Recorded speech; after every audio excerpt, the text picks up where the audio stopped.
Thank you for our folks that are joining us online. Well, it's good to see you, and our folks joining us in person. A little more folks online than in person today, but that's okay. So we'll have a good convo for our session. For our folks joining us online, my grad assistant, Edgar Monroy, is staffing our Zoom space and can assist with questions you might have. He'll keep me updated if folks post things in the chat, so I don't miss y'all if you post anything, and help add people and address technology issues. So if you do have any concerns about the presentation, feel free to put it in the chat. You can come off mute and ask questions. Any of those things are fine through our presentation today. But know that we have a staff member assisting you, who's also very knowledgeable about the topic of professional communication. Edgar is our GA. He's currently in the College of Business, but previously worked in the corporate environment for a mining company, and probably one of the best examples of calm and professional communication communicators that I've seen in a long time. So he's got a lot that he can add to our session today.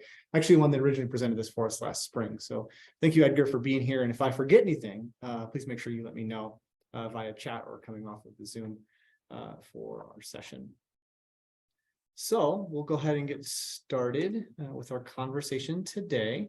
My name is Jesse Singleton. I'm the Assistant Director for Student Support with UTEP Graduate School. And so I do a variety of different things, including our professional development workshops, and I'm excited to talk to you about professional communication today. So if you're attending today, something in the area of professional communication either has you questions or gives you a bit of concern, a little bit of stress, or you're just wanting to polish some things so you can improve. And so hopefully we can provide some of those details for you today.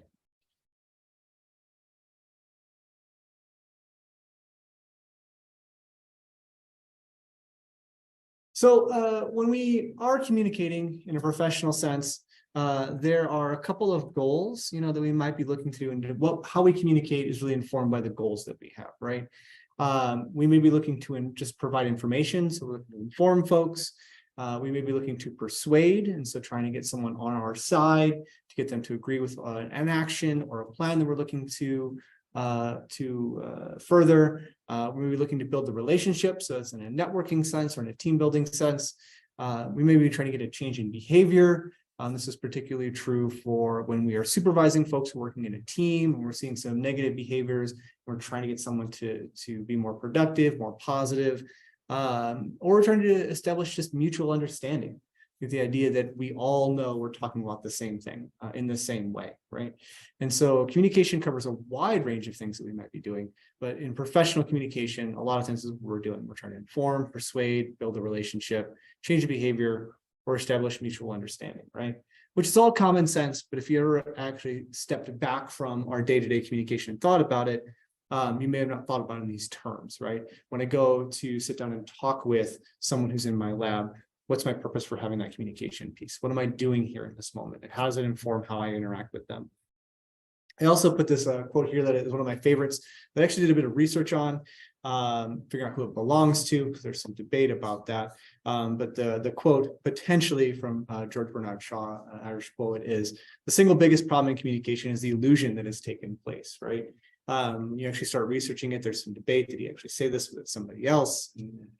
That's up in the air. But the intent of this quote, I think, is really important. Something to keep in mind as we think about communication today is that the biggest issue is that we think we're conveying an idea or an expectation or request to someone. But are they actually receiving it in the way that we understand?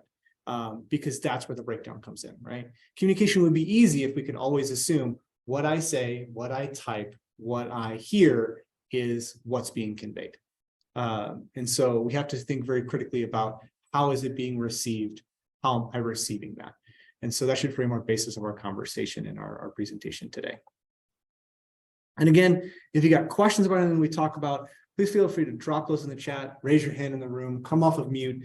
As we go through the session today, you will get more out of it if we are dynamic with it and we have the time to do that. So please feel free, interrupt me. I don't mind. We'll go through. It's not unprofessional communication today to interrupt me with questions. So please feel free to do that. So first we're going to talk about, our presentation is still there. Sorry, I blinked for a second on the screen.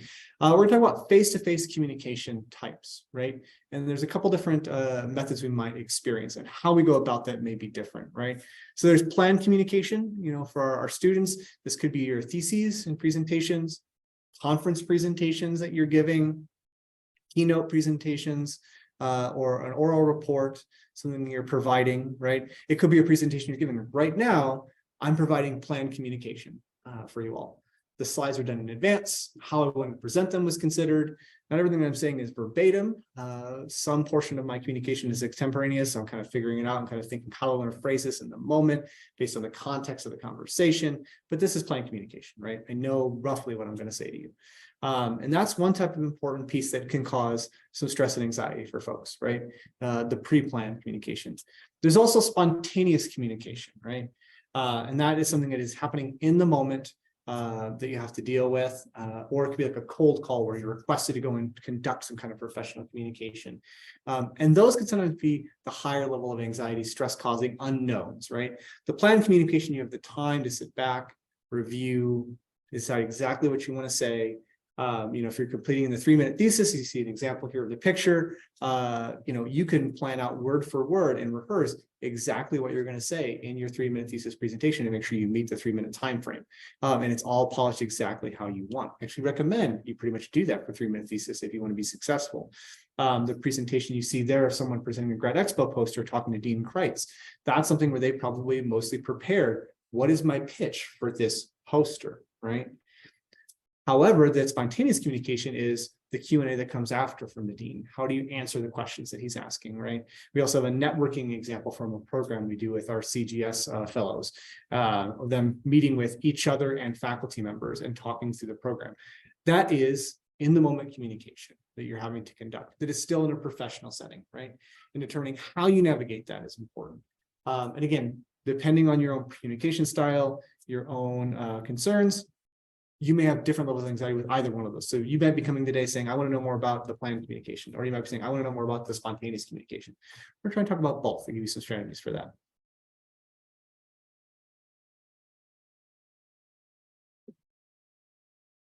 And hello to Nancy as well. Good to see you in the chat. So looking at spontaneous communication, first is that's, again, where folks may feel the most anxiety. Where you may see this is maybe being asked to introduce someone, right? And so you are in a networking experience, and you're talking with someone, you may have brought someone with you, and you meet a colleague, and you're asked to do the introduction, right? So you need to go and do that.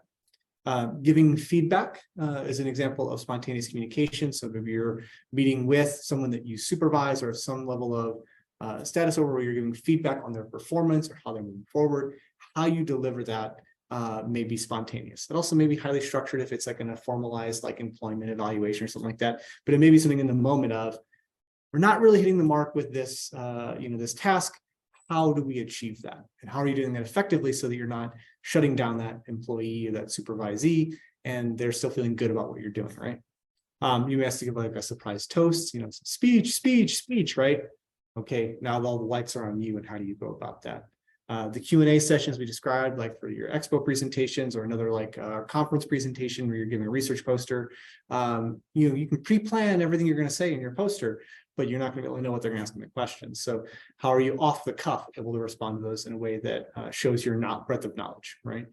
And then behavioral based interviews, right? And so we talk about those very briefly. We have a whole session that actually talks about, portion of the session is about how to address behavior questions in an interview. But those are going to be more extemporaneous. You don't know exactly what they're going to ask. And so how you think of a relevant example and articulate that in an interview setting is going to be that spontaneous communication, right? You know you're going in to answer questions, but you don't know what the question is. So those can cause a fair amount of anxiety, right? The unknown. And so what helps with alleviating that anxiety is knowing a potential structure, one, understanding anxiety, but then knowing a structure for how you can address those conversations, and then seeing them as an opportunity. For managing anxiety, again, this is, can be a tough thing. And depending on your level of anxiety, these strategies may be helpful and you may need more substantial assistance with managing anxiety. And there's no shame in that. And so if we go through those topics today and you're like, that's not enough, I have more concerns around anxiety, then maybe something to talk with CAPS about, seek additional support so that you feel comfortable in settings and get what you need. And so know that as we're talking about anxiety, we're talking about a more basic level, not more clinical level of anxiety. But I want to ask, and kind of think about, or maybe just self-reflect on, how do you feel when you see a nervous presenter? And how often have you been in a setting where it was really easy to tell that the presenter was nervous? Reflective questions, and we're most online today. But I'll share from my own experience, and if you feel like this is different for you, please feel free to let me know in the chat or shout it out in the room, is that, when you see someone that is, nervous when they're presenting, it can be a bit awkward, but you generally are a bit more supportive because you want to see that person be successful. However, it's not very common that you see someone that is visibly stressed and anxious during a presentation, right? Maybe small little bits, but if you talk to the person after the fact, a lot of times a confident presenter will tell you that, the entire time I was anxious, right? If you take a basic level speech class, they'll let you know that, a lot of times what you are seeing as your nonverbals or your instances of being anxious are not really visible or directly noticeable by your audience, right? And so giving you a sense to step back and recognize, I feel like I'm flushing red and everyone can see that the tips of my ears are turning bright red. They can't see that. They're not paying attention to that. I feel like my nonverbals are out of control, right? You might be saying a little bit more often than not, but mostly the folks in the room are probably not picking up on that. You're increasing your own anxiety by kind of putting it on yourself, right? And so first, acknowledging, accepting that anxiety is normal, it's part of life. And in some ways, it can be helpful when it's at a manageable level. And that a lot of your anxiety and your nonverbals and things that will cause stress are not going to be super present for your audience. And if they are, they're likely going to want to be more encouraging to you than they are going to be turning off from what you're listening to. Because that's our natural mode, right? If you think about yourself in the room, I would hope, and I would say we'd all probably have that same kind of mindset of, we tend to be more supportive in those moments. We want that person to succeed. There's a great graph here on the side. Again, if I miss something on this diagram, please feel free to let me know as I describe this, but it kind of illustrates the impact of kind of stress on performance, right? In a more sports setting, but I think it's a great illustrative tool for how we perform under stress. And so it kind of shows is that, a free throw percentage based on how close the score is, right? And so the free throw percentage when the game is really close is at its lowest, about 56%, right? The stress level is at its highest in those moments. Each shot is a make or break for that game. When the game is close, but the game doesn't ride on the free throw, the percentage goes up to 83%, right? And there's a 5 to 8%. Like, you making the free throw contributes to the score and your team's potential for victory, but it's not all on you, right? And then when you move to a point where you're down by a significant amount, so the free throw doesn't really have much impact, right? It's too far gone, the percentage goes back down, right? What this illustrates for us is this idea that there's a healthy amount of stress that can help us perform, right? It triggers a bit of our adrenaline and our focus, and it allows us to be more successful, right? But when our anxiety gets too high, our stress gets too high, it negatively impacts us. And so we need to find a way in our communication, where we're doing spontaneous communication, is to get to a level of comfort where we use the stressors rather than having them be detrimental to us, but also not so comfortable that we don't care about how we communicate. So one is just kind of making peace with it. Anxiety is part of what we do, right? This is similar to when I will talk to folks about time management and the idea of work-life balance, that we have to accept that sometimes balance isn't achievable. And when we endlessly pursue balance, we create anxiety for ourselves, right? Similar type of mantra. I'm always trying to pursue this idea that I'm never anxious when I speak in public. That's not realistic. So how do we make friends with that anxiety, right? Other things we can use is use more conversational language and inclusive language. Includes we and all, and kind of bring your audience into what you're speaking about and make it a bit more personal, right? And so you want to keep your language somewhat formal in a professional setting, but not so rigid and formal that you're disconnecting from your audience, right? And so that can be a helpful way to help you connect, feel more at ease. You're with your audience there in that moment. And then really focusing on bringing yourself into the present as you're having the conversation, as you're presenting, as you're talking. You don't want to be thinking about, what's the next bullet point that I have to cover? What do I want to make sure I don't forget? Because when you're out of the moment, you will rush through your topics, you'll miss things, you'll have to circle back around, right? And this is tough. It's not easy to just be right in that moment. And it's okay to circle back around when you forget something. But as much as you can, if you can be present in the moment in what you're discussing, you'll be more successful overall. You won't be as distracted.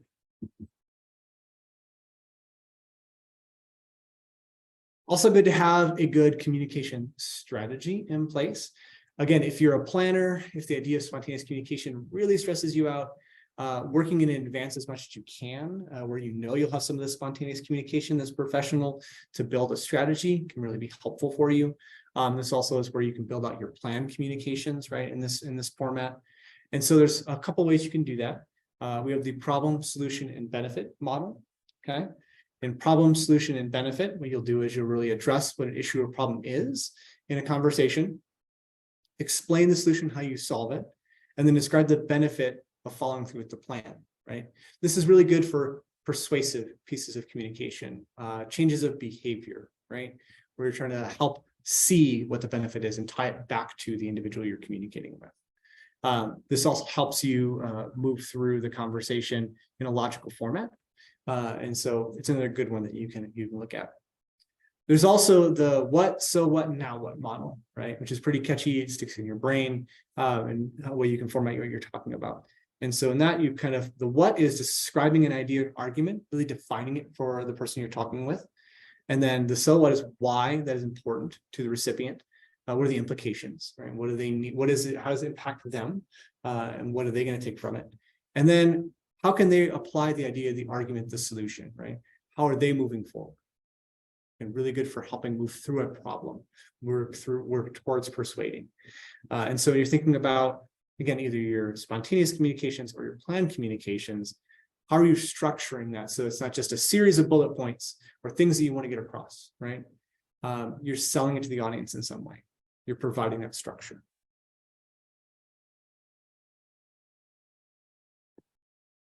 And then last piece on this little smaller area is really looking at communication as an opportunity, right? So we talked about anxiety, kind of reframing that. We talked about the structure that we can imply, and then reframing the idea a little bit as what are we doing in communication, right? If you're in this session today, you may be one of those folks that dreads the communication sometimes. Like, I have to make a phone call. I have to reach out and schedule an interview with someone. I know that I have to give a presentation in class, right? I'm going to a networking event in a conference, and I'm not excited about having to go and meet many new people over that time period, right? And so you start dreading taking part in these pieces of communication. You'd rather not engage in those pieces of communication, right?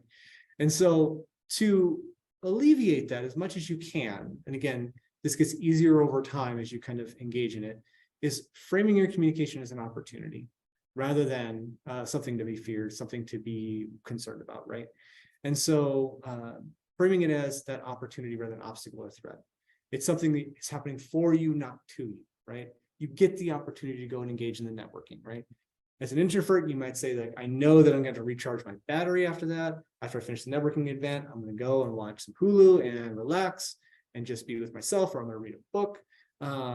But I know that I'll get some good professional connections from that. I know I'm going to meet some folks that I can engage with. Or maybe you're lessening the bar of how many people you expect to network with, right? The extrovert wants to meet everybody in the room, and your goal is to meet 3 people in the room and have deep conversations with each of those 3 people, right?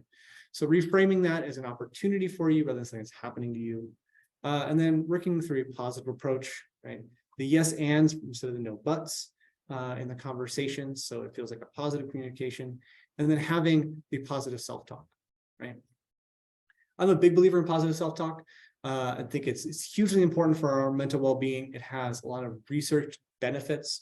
It will help in your communication side if you're able to kind of talk yourself up versus talk yourself down, going into a networking, a presentation, anything like that. It's also shown to have really positive effects on like test scores, right?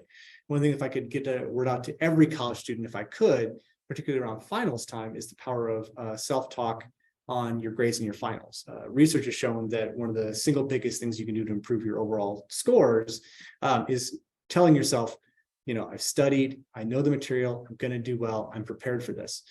That is the second most important thing you do outside of studying the material, because that leads to higher grades. And so it's a similar effect for your conversation, your communication, right? Going in with the idea that I can manage the presentation, I know what I want to say, I know how to recover if I get a bit distracted. The folks in the room want to hear from me. They're there for a reason. They're excited to hear what I have to say. This is going to help overall, right? And then it offers you that space to engage. So see it as an opportunity. Sound good? Easier said than done, right? And positive self-talk is always a process, right? The first times you do it, you maybe feel like you're like, I'm lying to myself. I don't feel prepared, but tell yourself you are, right? Don't engage in the tear yourself down. And over time, you will start to believe in yourself and you'll see those changes. We have a question here. I'm going to go ahead and quickly read off and address, make sure I'm not leaving anybody behind. Thank you, Jasmine, for the question. What would you tell someone nervous about going to a conference alone as a new person? How would you suggest they fake their confidence to approach those key people? That's a great question. And there's actually a recording on our workshops and events page. I think it's either Conference 101 or Conference Basics. I can't remember what I titled it. But it really talks about the conference experience and networking. And I will talk in brief about that, but I will also encourage you to go and check that out. The challenge is that networking is hard, right? And if you're introvert, networking is double hard. I am actually an introvert. I struggle with networking for myself. I always have those moments where it's a lot of work, right? I enjoy the conversations, I enjoy the interactions, but it's a lot of work. And most of the professional conferences I've attended by myself, and it always feels like, I've always described it as you feel like you're walking into someone else's high school reunion, right? It seems like everybody else knows each other. And they're all meeting their friends, and I saw you there, and it's good to meet you again. It's good to see you. Blah, blah. But if you realize, you look around the periphery, you realize that most folks are having that same experience. The folks planning the conference are the ones that seem to know everybody. There's a ton of people around the periphery that are looking for a conversation. So find your avenues. Do what you can to kind of be the person to drag folks into conversation. So if you're attending alone, try to find some folks that you can interact with, maybe make a more connection with them and then meet them up later and try to get engaged. There's a really interesting conversation practice and conference practice that I learned more about that I like to employ called conversation crescents. It's the idea, it's crescents over donuts. And so if you walk in and you see kind of like a closed circle of folks, you won't go into that group. But if you stand like in 3 to 4, but you're in a crescent with the end open, people will gravitate and walk over to you because they see it as the open invitation to the conversation, right? And so as much as you can when you're doing that, look for the crescents, but also create the crescents and people will come to you, right? Be willing to mingle, walk around, use like the food as a bit of a prop, right? If you get in a conversation, you've been there a little bit long, someone's been in your ear, be like, it's been great talking. I'm actually going to go grab some more snacks and then exit. And then you can re-join a new conversation, right? But also maybe find your conference buddy, right? The first day you're at a meal, you get upset at a random table, you strike up a conversation with someone, you find out they're attending the conference yourselves, be like, would you like to be my conference buddy? And they talking about like, I'm here by myself. I can't attend every session that I want to attend. What are you attending? Do you want to talk about that? Maybe we can exchange notes, right? So you're building a connection that is based off that professionalism that also gives you that other person that you can pounce off of, because there's going to be a ton of other people there in your same boat, right? So those are the quick bits I can throw out there. Give yourself the freedom to then check out when it's time to go and decompress and have the one-on-one introvert time. That's the other big important piece of that, is that all day I'm going to be going and networking and interacting and doing the extrovert thing. And so if you're an introvert, don't sign up for everything in the evening too. Maybe one thing, but it's okay to also be like, you know what? I'm not going to go to the evening big dinner thing. I'm going to go and order some room service and relax, right? Because you need to be ready for the next day. And so take your moments, right? Where you can. Also, if you have an opportunity to network in advance, I recommend that. From my most recent conferences I attended, I found that very helpful. There was kind of the conference page went live a bit early, and they had some ways to like introduce yourself to break the ice. I did that. I got to meet some other people, and then got some. It was based around social media concepts, so they could like and comment on your introduction. So then I felt like I knew some people already. Someone introduced a running group, and so I joined the running group. And I kind of scouted out who the conference organizers were, so when I saw them in person, I felt like I knew them and I could ask some questions, right? And so if you can do some pre-work of networking, that's going to take some of the strain off as well. But again, I recommend reviewing the whole presentation, especially how do you talk to those folks that are key people. There's a whole section that talks about how you navigate that and how you get them your business card through our elevator presentation. And I'm also happy to talk later on that if you have questions about that. Thank you, Jasmine, for that question.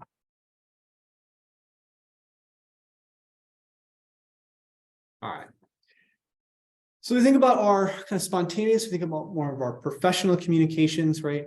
The more structured things that we might see. And so academic and professional conferences, we may have this in meetings, career fairs, during interviews, in particular answering those professional behavioral-based questions.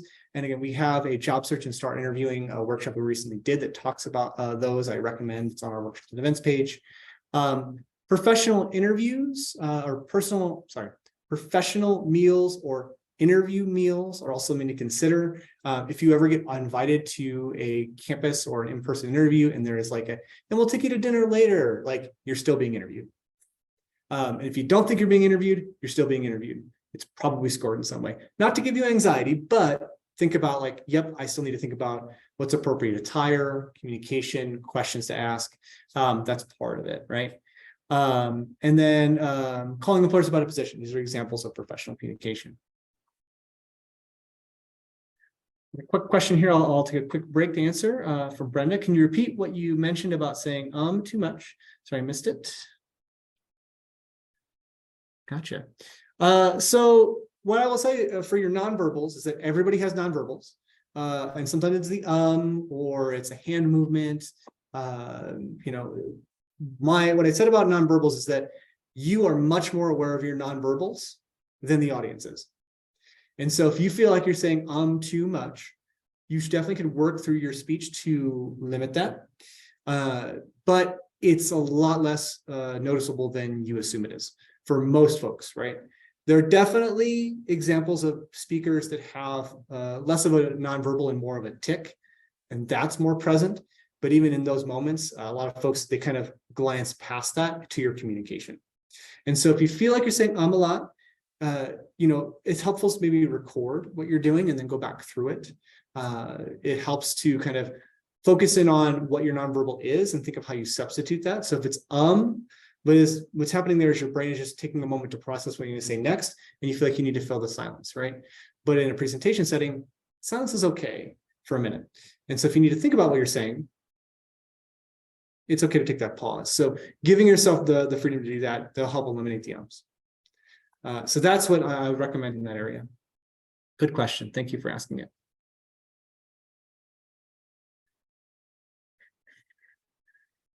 So when you're thinking about these professional communications, I like to use the example of the introduction first, right? It's one of the things that could be most intimidating. But there's actually a really an easy way, a fun way to think about how you approach your introductions, and is the Inigo Montoya method of introductions, right?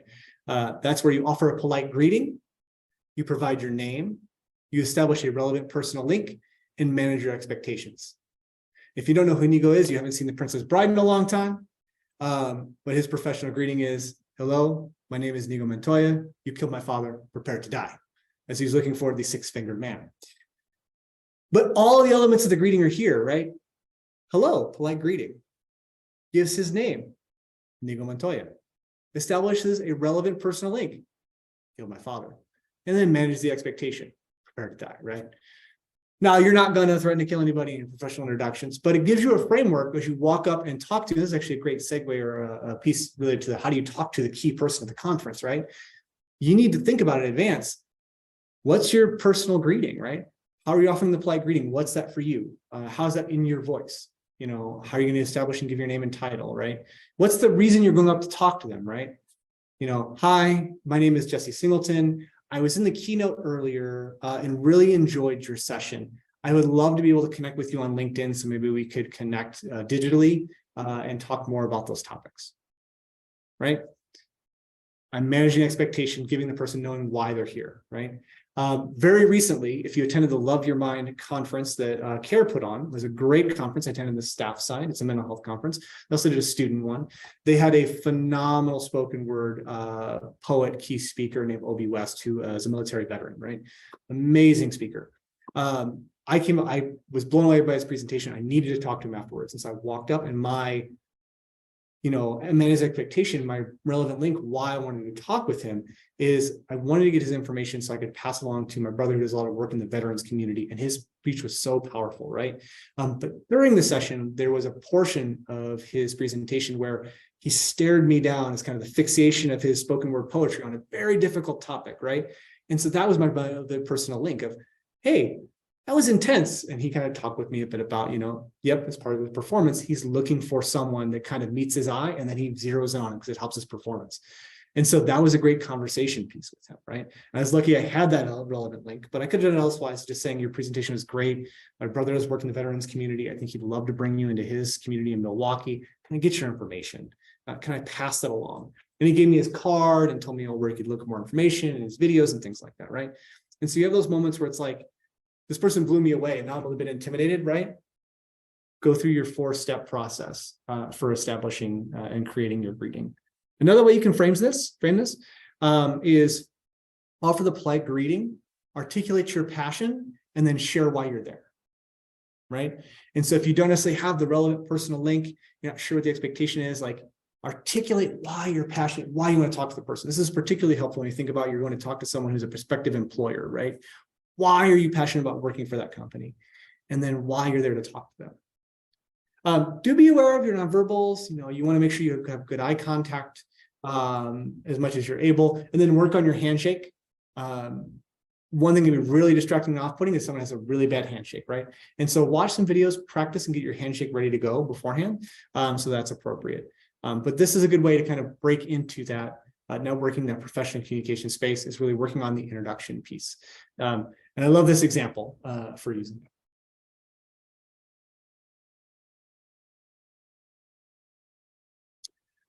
So we talked a bit about the verbal face, the face-to-face communications, how we can move through that and be a bit more productive. There's a lot of trainings you can look at. We see a lot of training on public speaking, persuasive writing, critical evaluation and reading. We sometimes get less training on, at least we think about from the perspective of how we communicate, is empathetic and active listening. And so I'm going to take just a brief moment to touch on that, because we talked about today at the start of our presentation, the biggest issue is that the idea that communication has actually taken place, right? That we have communicated something that they understand, or that we understand what's being communicated to us. We can get better at that by engaging with this empathic and active listening. So I want to talk about that briefly. So what this is really seeking first to understand so that you may be better understood, right? So it's not about, I need to be understood so they understand me. It's like, I need to understand them, understand what's being conveyed so that I can then be better understood as well, right? And so it's putting the other person a little bit forward in the communication.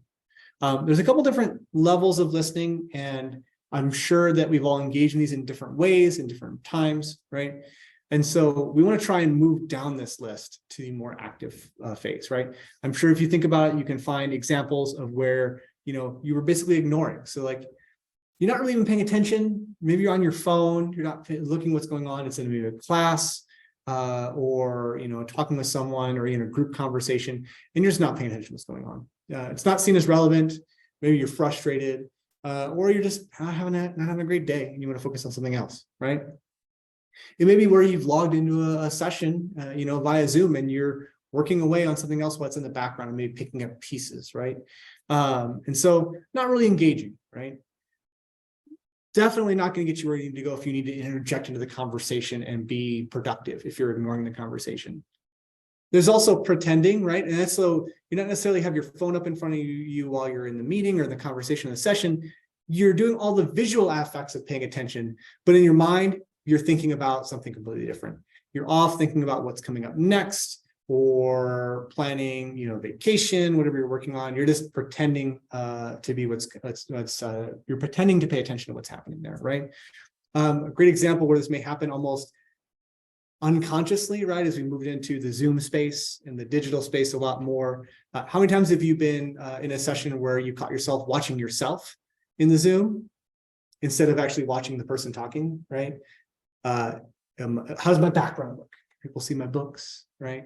My hair good, right? Or maybe you're even talking and you're watching yourself talk, right? I always imagine as Gilderoy Lockhart and his pictures, right?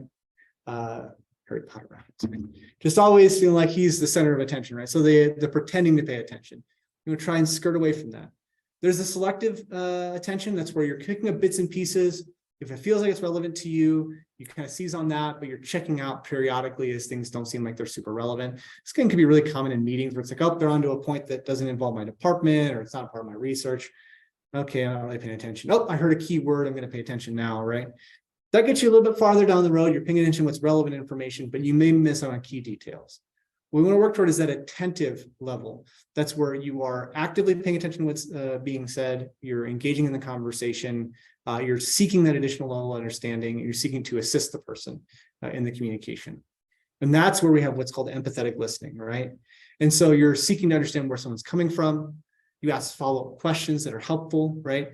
If you ask questions, if you're ignoring, pretending, or being selective, that question may not be germane or already been answered. And I'm sure you've seen this happen where you're in maybe a class and someone raised their hand and they asked a question 10 minutes ago. That subject was covered. That person wasn't paying attention.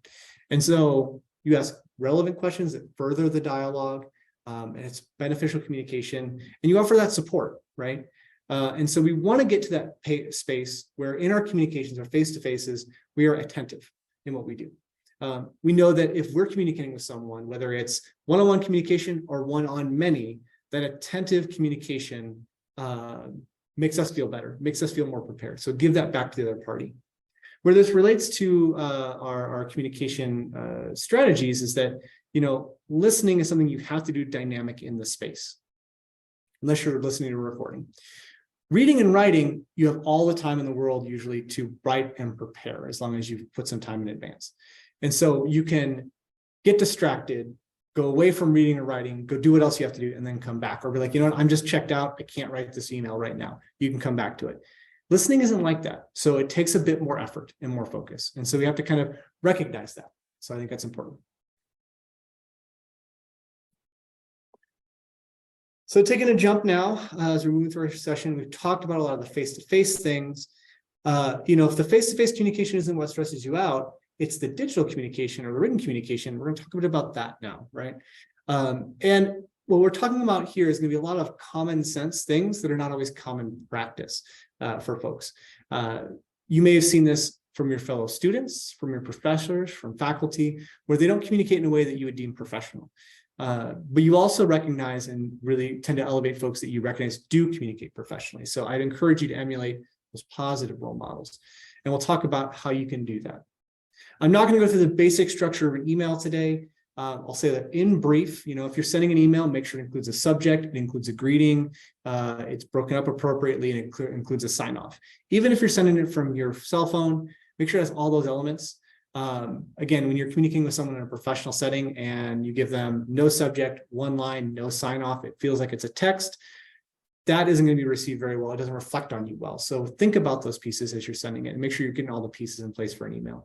But we're going to talk more about philosophically how you approach it. I'll also throw out there, put a really helpful QR code up on the screen and a link to it if you want to click on it. But if you don't currently in your email signature have a UTEP signature and you'd like one, they're free. And they're real easy to generate. And so if you're ever seeing your professors or someone else has one, you can put these together.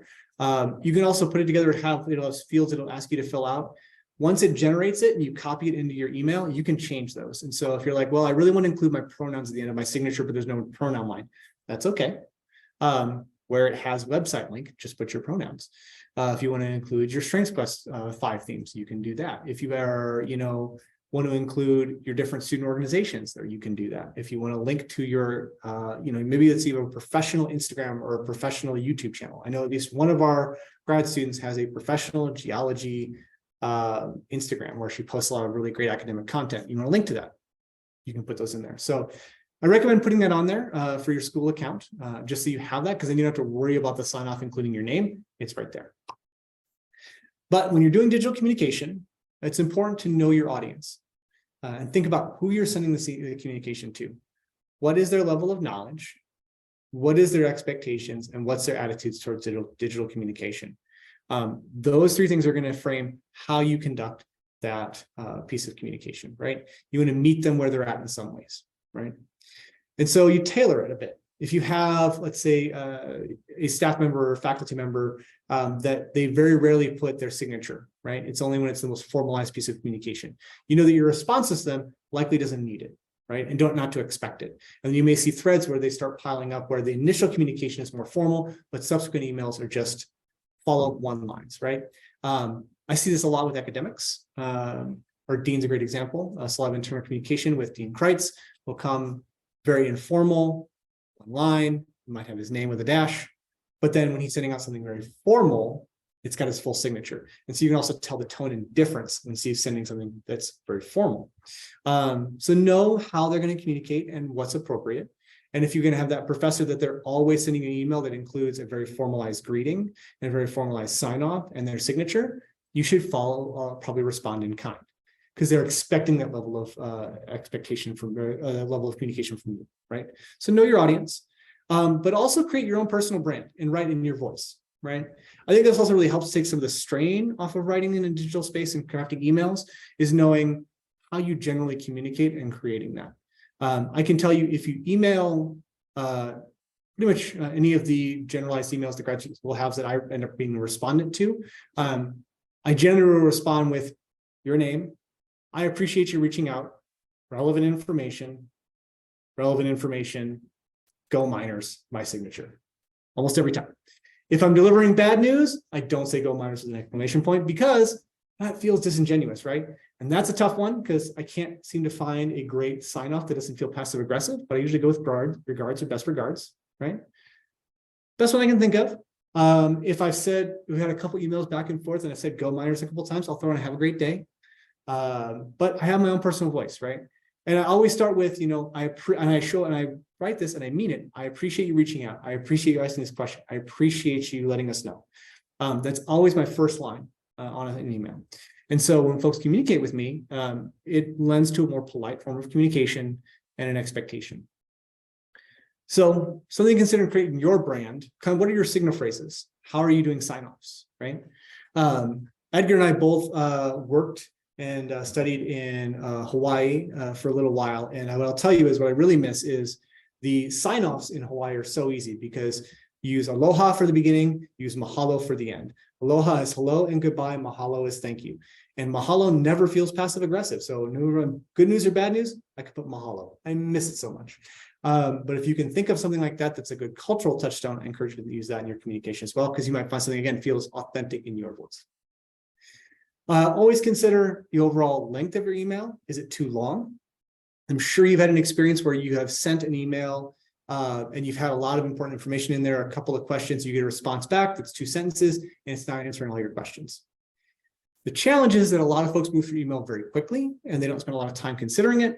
And so if it's too long, you're going to lose your reader, right? And this is tough because we want to convey all our information. So you might have to think about, for this email, do I need to be very concise and then ask a follow-up question when I get my answer, right? Am I expecting now maybe a communication thread?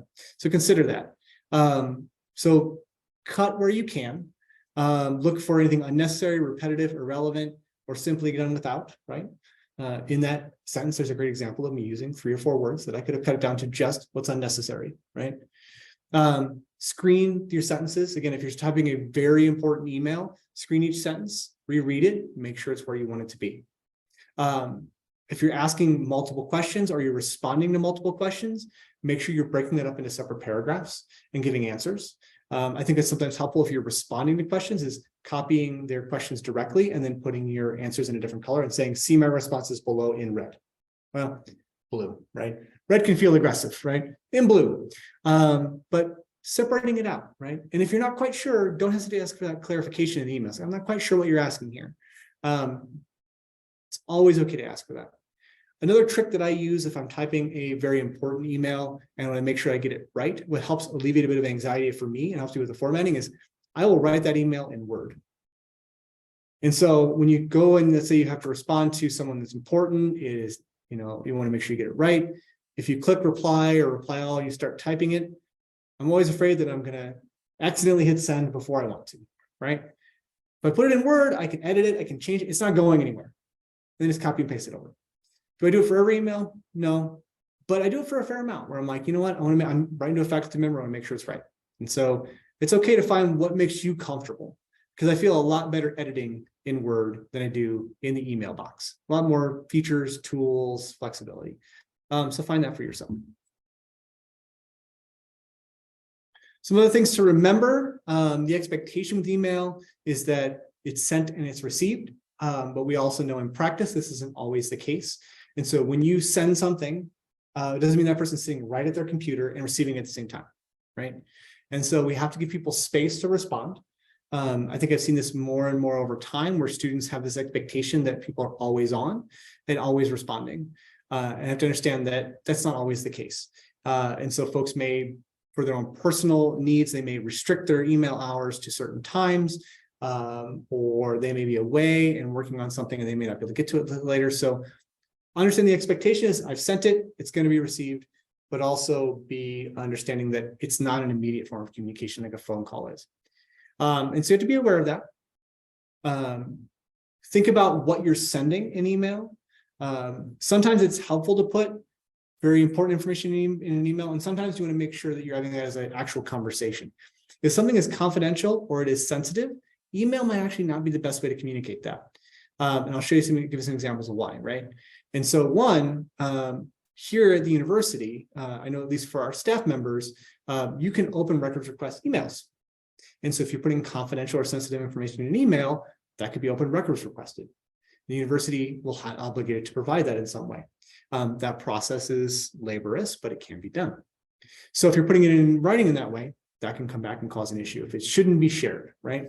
And so, you know, a lot of times something like a Title IX incident isn't shared via email, right? It's kept in a different path of communication and in a database or a face-to-face communication. Where else you might get into trouble is, let's say you're communicating, you had a negative experience or you're giving direction, or you're very frank in your communication, you email something back, and that person then just forwards it to the person. That always stinks and doesn't feel good, right? It's like, that was meant to be a between you and me conversation. I was a lot more blunt than I would have been in talking to the person, and you just forward my email with the next set of expectations. Well, now I've been feel like I'm gonna put on blast, right? And so you have to really think about, is the person I'm communicating with someone that will do that? And not even think twice, not even do it maliciously, just not even think about the fact that this could be received negatively, right? You have some folks that it doesn't even hit their realm that communication can be difficult and kind of sticky, right? But if you're putting it in writing and you're putting it in someone else's hands, are they going to treat it appropriately? So sometimes I need to have that in-person conversation, or I need to be less blunt. So think about that. For your own self, try to be timely and respond within 24 hours to emails as much as you can. We often want this and don't always get it, but try to be the person that does it, right? It makes you look better. And I've also read some studies. I wish I could find this article. I talk about it, but I can never seem to find it. There's some research studies that show they actually can quantify like a correlation between timeliness of response and importance to the individual, right? The more important you are to the individual or your task is to the individual, the faster they respond. And I'm sure you've also noticed where you'll get an email that pops through and you're like, I'm responding immediately. And you get an email, you're like, I will get to that later. So try as much as you can to hit that 24-hour window. And if you can't hit the 24-hour window because you're working on something, you have a question that needs to be answered, and it's going to take more than like 48 hours, send an update, right? And so someone's asked you a question, you're working on it, let them know like, hey, that's a great question. I appreciate you reaching out with that. I am searching for this answer and I'll get back to you, right? So provide an update where you can, because that will also help alleviate any miscommunication about your silence, right? I sent you an email yesterday, 2 days went by, you haven't responded. Well, I was working hard on finding the answer. That person has no idea, right? And so provide an update. And then be very conscientious about how you use your different options for your emails. The CC, the carbon copy, so you want other people to know about what's happening in a situation. Your reply, right? Or your reply all can be really beneficial, but also detrimental, accidental reply alls, forwarding of emails, and blind carbon copies, right? Each of those things, depending on the context, can send a very different message to the individual. And I don't mean the email context, right? I will use a professional example where I would frequently need to CC someone in order to get action. In a previous university, not UTEP's, working in a housing environment, I would frequently have issues with the facilities department not being responsive to student requests for maintenance concerns. Just wouldn't respond.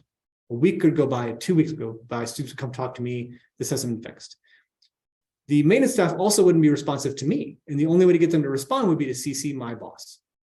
If I sent them an email just for me, no response. If I sent them an email, CC'd my boss, response the same day. Did I CC my boss every single time? No. But did I do it judiciously? Yes. But you're sending a passive-aggressive message when you do that. And you have to be understanding of when do I want to do that? When do I need to do that? And when is it inappropriate, right? A negative example I will share is that I will sometimes get emails where students send a concern, they're really frustrated, and they CC everyone. And then they never get a response. And then they're really mad. Their email is addressed to 7 people. No one knows who's going to respond. And then no one responds. So CC only when appropriate and to folks that really need to know about something. And knowing that when you sometimes CC someone really, really high up the chain, they're not reading it and you're not getting the desire you're looking for. So let's say like, you're really mad and I'm going to send Jesse an email about his presentation being garbage. And I'm going to CC President Heather Wilson. Heather Wilson's not going to read that email. And she's going to forward it and she's like, hey, go talk to them, right? It's not going to get what you're looking for, right? So think about what's the most appropriate person. And if you do have to go around like this person's not being responsive, the next person in line, right? But only do that when you need to, right? Reply all, again, be very careful about like, does everyone in the thread need to know this? Or is this very specific communication for a person? Am I replying all and putting everyone on blast, right? No, I've done something wrong. So think about that, click the right one. Forwarding can be a useful tool if it's like a joint email or a shared email accounts and needs to go to a different person in the office. You can forward it directly. You know they're going to receive the message. Make sure you talk to them about it, like, hey, I'm forwarding this for response.